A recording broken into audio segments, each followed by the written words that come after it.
আমি তাকে ভালোবেসেছি তার সৌন্দর্য দেখিনি। সে যেমনই হোক, আমি তার থেকে সুন্দর কাউকে চাইনি। তার মুখ থেকে ভালোবাসার কথা শোনাটা ছিল আমার জীবনের শ্রেষ্ঠ উপহার। আফসোস, এটা ছিল তার অভিনয়। তবে আমার ভালোবাসাটা অভিনয় নয়, বরং তার এই অভিনয়ের কারণে তাকে পাওয়ার যুদ্ধে আজ আমাকে মানতে হলো হার। একটা সময় হাসির রাজ্যের রাজা ছিলাম, আজ সেই হাসিটাকেও হারিয়ে ফেললাম।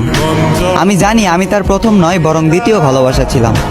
তবুও সে চিন্তাবাদ দিয়ে তাকে ফুলের মতো আগলে রাখলাম।